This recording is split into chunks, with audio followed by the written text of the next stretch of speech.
napakahirap ng concert na to. Open forum. No, but seriously, gusto ko rin magpasalamat sa inyo guys. 40 shows last year. Sobrang sarap nyo naging kasama.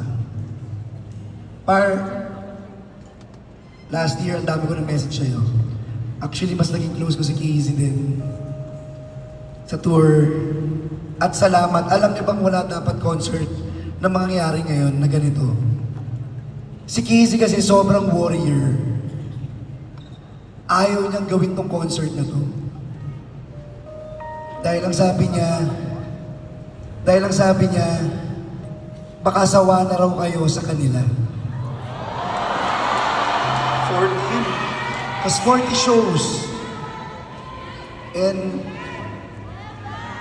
sabi ko, alam nyo, sa na-experience ko na nakasama ko sila ng isang buong taon, napaka-bless ko na nakilala ko kayo, bro. Ayoko tumingin sa camera. Naiyak na.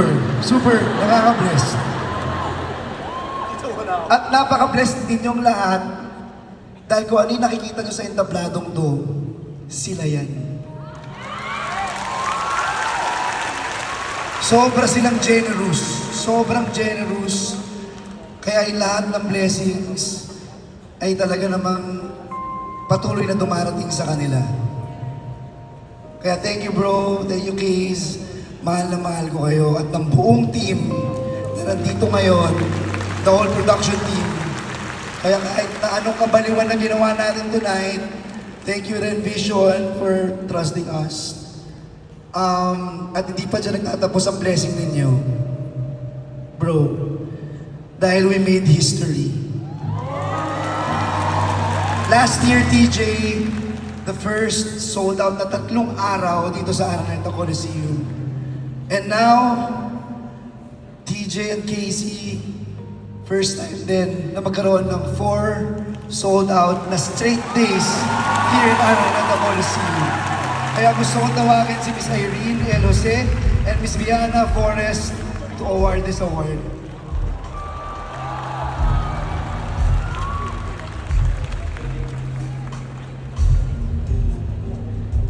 Oh my gosh.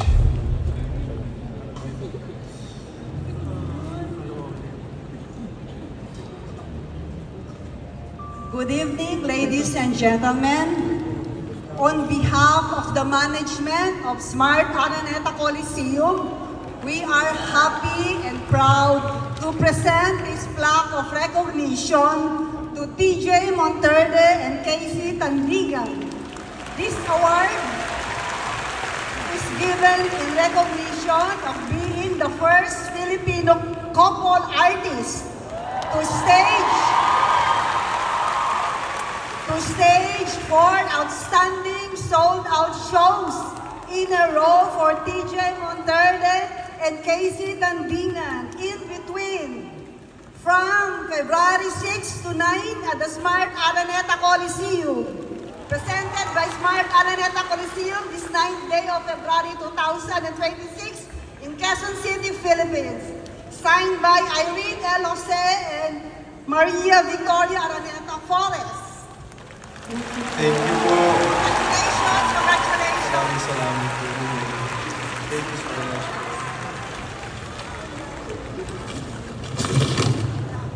Salamat po. SM. Ay, nagdirect ako dito. SM. Sorry, sir.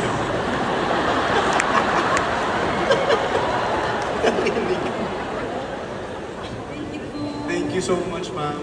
Salamat po. Direct picture tayo. Sali ka dito. Hindi, sumali ka na. Hindi ka na.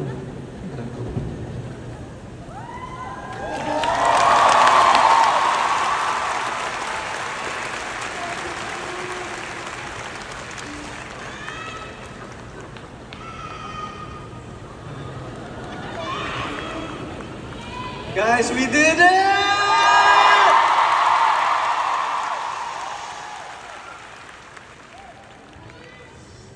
Oh my gosh. Salamat po sa lahat. Mga Between Kazers, thank you po sa inyo lahat. Wala.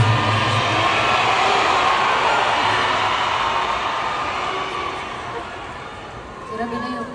Grabe na iniyak ko kanina dyan. Kala ko ubus na yung luha ko. Grabe po, maraming salamat po. Totoo yun, sabi ko talaga kay Direk dyan. Direk, baka wala naman na pumanood. Kasi sinagad natin 40 shows sa 10 months. Sino gumagawa nun?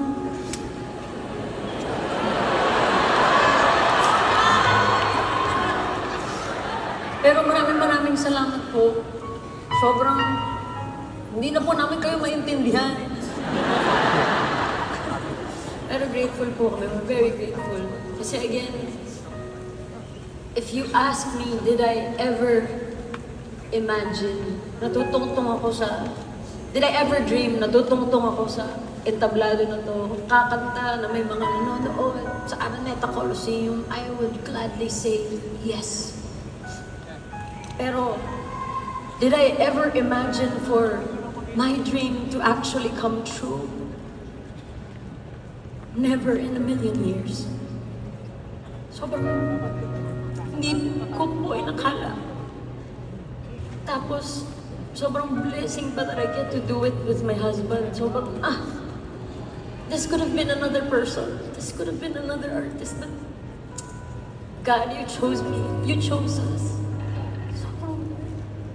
We don't deserve this, but we're just really, really grateful.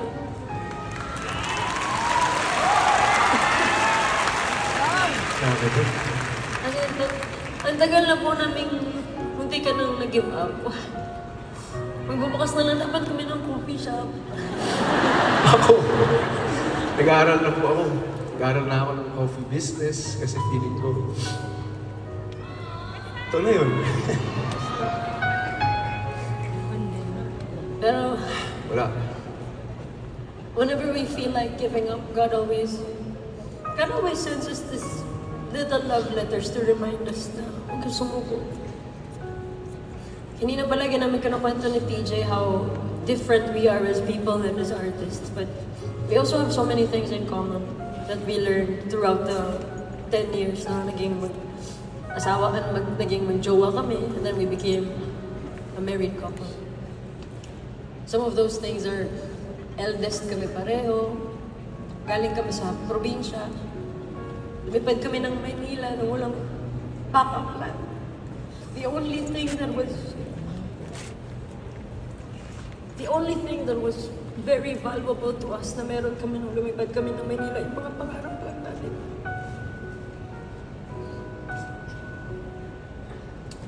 We tried so many times and failed so many times.